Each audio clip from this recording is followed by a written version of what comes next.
and welcome to a new channel Guitar School of Music. And હું છું તમારો coach and દોસ્ત classic Parmar જે તમને શીખવાડશે ગિટાર. રાઈટ. સો બીકોઝ આ આપણો ફર્સ્ટ લેસન છે, આપણે જોઈશું અને જાણીશું ગિટાર વિશે. રાઈટ. તમને ખ્યાલ હશે કે ગિટાર એ અત્યારના સમયનું સૌથી વધારે પ્રચલિત ઇન્સ્ટ્રુમેન્ટ છે. રાઈટ. તમે ક્યાંય પણ જો મૂવીઝમાં જુઓ, સોંગ્સમાં જુઓ, સૌથી વધારે જે ઇન્સ્ટ્રુમેન્ટનો ઉપયોગ થઈ રહ્યો છે એ છે ગિટાર.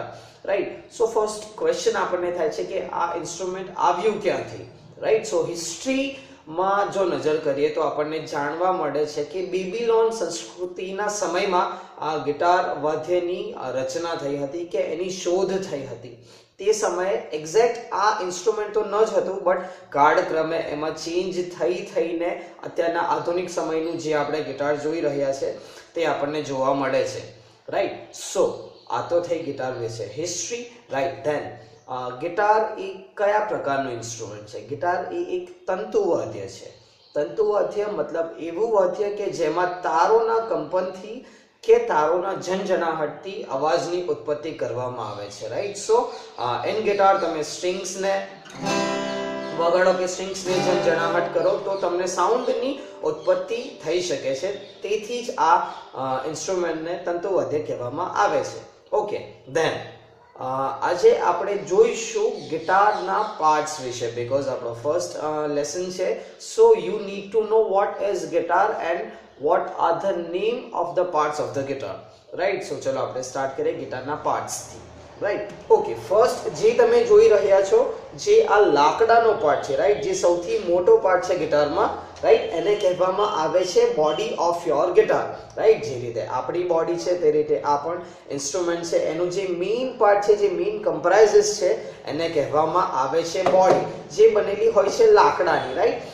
મોસ્ટલી જોવામાં આવ્યું છે કે દેવાદારના વૃક્ષોનો લાકડાનો ઉપયોગ થાય છે ગિટારની બોડી બનાવવા માટે. Right. Most of the instruments જે છે એ લાકડાના બનાવેલા હોય છે. સૌથી વધારે ઇન્સ્ટ્રુમેન્ટ્સ લાકડામાંથી બનતા હોય છે જનરલી.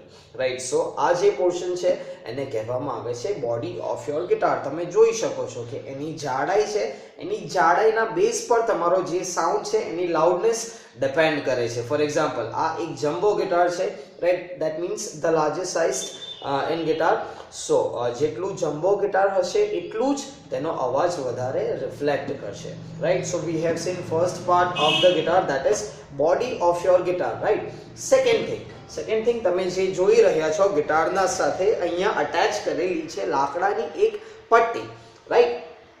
જોઈ રહ્યા છો તમે. સો એ જે લાકડાની પટ્ટી છે એને કહેવામાં આવે છે નેક ઓફ યોર ગિટાર. જે રીતે આપણા બોડી સાથે અટેચ છે આપણું નેક, એ જ રીતે આ ગિટારની બોડી સાથે અટેચ જે લાકડાની પટ્ટી છે એને કહેવામાં આવે છે નેક ઓફ યોર ગિટાર.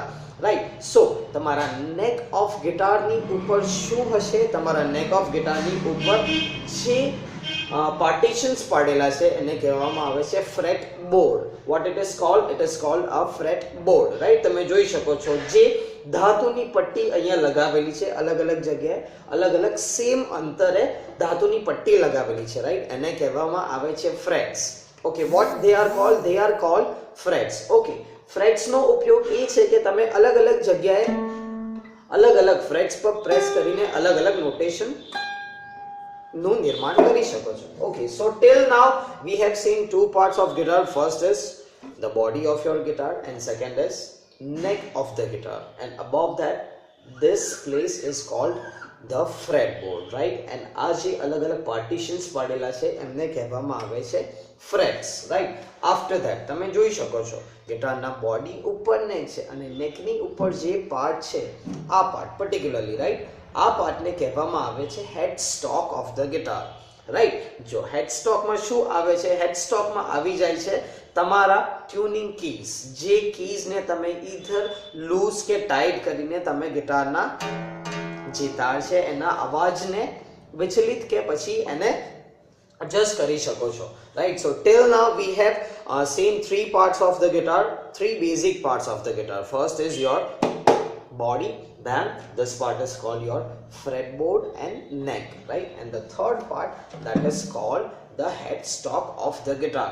રાઈટ, ત્રણે ત્રણ પાર્ટની ઉપર પણ અલગ અલગ બીજા પાર્ટ્સ આવેલા છે જેના વિશે હવે આપણે જાણકારી મેળવીશું. રાઈટ, મેં તમને પહેલા જણાવી દીધું જે છે અહીંયા freight board. Right, freight board છે નેકની ઉપર આવેલા છે. ધેન ટ્યુનિંગ કીઝ છે એ તમારા હેડ સ્ટોક ઉપર આવેલી છે. રાઈટ, ધેન મેઇન પાર્ટ તમારા બોડી ઉપર શું આવેલું છે? તમારા બોડી ઉપર આવેલા છે 4 થી 5 પાર્ટ. રાઈટ, જે આપણે હમણાં જોવા જઈ રહ્યા છે. તમે જોઈ શકો છો આ જે પોર્શન છે લાકડાની પટ્ટી. રાઈટ, લાકડાની પટ્ટી છે જેની મદદથી તમારી સ્ટ્રિંગ્સ એક છેડાથી લઈને બીજા છેડા સુધી જાય છે.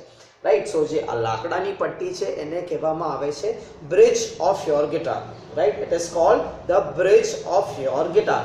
ઓકે, ધેન તમે જોઈ રહ્યા છો અહીંયા એક બ્લેક કલરની પ્લાસ્ટિકની પટ્ટી આપેલી છે. રાઈટ, એને કહેવામાં આવે છે સ્ક્રેચ પ્લેટ.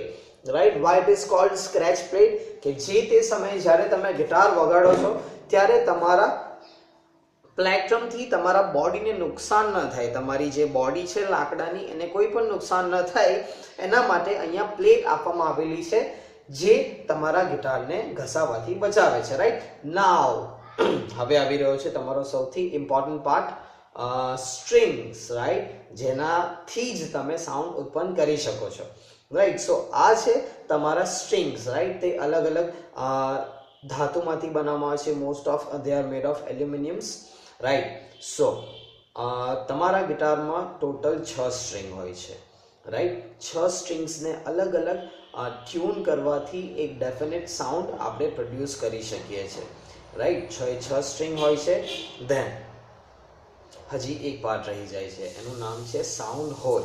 રાઈટ, બીકોઝ આ એક એફ શેપ ગિટાર છે, અહીંયા સાઉન્ડ હોલ આપવામાં નથી આવેલો, but most of the times તમે જોઈ શકો છો ગિટારમાં એક વચ્ચે સાઉન્ડ આપેલો હોય છે. રાઈટ, એને કહેવામાં આવે છે સાઉન્ડ હોલ.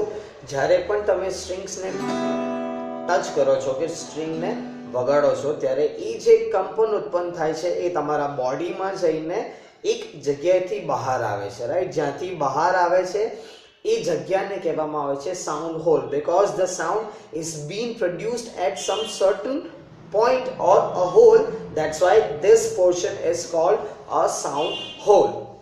Right, so આ તો થઈ તમારી બેઝિક ઇન્ફોર્મેશન ગિટાર વિશે. રાઈટ, બીકોઝ આજે આપણો ફર્સ્ટ લેક્ચર છે, આજે આપણે જોઈશું આપણી first and basic exercise. Right, આજે આપણે જોવા જઈ રહ્યા છે આપણી right hand exercise. But before applying to our right hand exercise, આપણે જોઈશું another important thing about guitar, and that is called plectrum. What it is called? It is called a plectrum, or એને striker પણ કહેવામાં આવે છે, or એને pick પણ કહેવામાં આવે છે. રાઈટ, એ હોય છે એક ત્રિકોણ આકારનું પ્લાસ્ટિકથી બનાવેલી વસ્તુ. રાઈટ, જેને તમે તમારી ફર્સ્ટ એન્ડ થંબની વચ્ચે આ રીતે હોલ્ડ કરશો. રાઈટ, અને આ રીતે હોલ્ડ કરીને તમારે સ્ટ્રિંગ્સને વગાડવાની છે. Right, so okay, let's start with a first exercise, that is called a right hand exercise. Right, તમારે સિમ્પલી કરવાનું છે, તમારો રાઈટ હેન્ડ મૂકવાનો છે સ્ક્રેચ પ્લેટની ઉપર. રાઈટ, તમારી 4th ફિંગર હોવી જોઈએ તમારા સ્ક્રેચ પ્લેટની ઉપર, અને તમારા રાઈટ હેન્ડથી તમારે સ્ટ્રિંગ્સને વગાડવાની છે. રાઈટ, ઓકે, સો આપણે સ્ટાર્ટ કરીએ. તમારે બે રીતે તમે વગાડી શકો છો, એક તમે ડાઉન સ્ટ્રમ કરી શકો છો અને બીજું તમે અપ સ્ટ્રમ કરી શકો છો. બીકોઝ આપણું ફર્સ્ટ લેસન છે, આપણે ફક્ત ડાઉન સ્ટ્રમથી કામ ચલાવીશું. રાઈટ, ઓકે, સો તમારે એને કરવાનું છે ડાઉન સ્ટ્રમ. 6 સ્ટ્રિંગમાં એક પછી એક તમારે એમને સ્ટ્રમ કરતા જવાનું છે. Right, okay, so let us start. First will strum the first string on down strum. Right, then second string down strum, then third string down strum, then fourth string down strum, then fifth, and same as on sixth string. Right, so સૌથી first exercise છે તમારા right હેન્ડથી તમારી 6 સ્ટ્રિંગને સ્ટ્રમ કરવાની છે. Right, આ રીતે પ્લેક્ટ્રમ તમારે hold કરવાનું છે, તમારી 4th ફિંગર મૂકવાની છે સ્ક્રેચ પ્લેટ ઉપર, અને રાઈટ હેન્ડથી લઈને તમારી 6 સ્ટ્રિંગને એક પછી એક સ્ટ્રમ કરવાની છે. Right, down down down down down and down. Okay, so this is your first exercise. So આજે આપણે જોયું ગિટાર ના વિશે માહિતી મેળવી, એની હિસ્ટ્રી વિશે, એના પાર્ટ્સ વિશે, અને આપણે જોઈ આપણી first exercise. Okay then, see you on next lesson. Bye.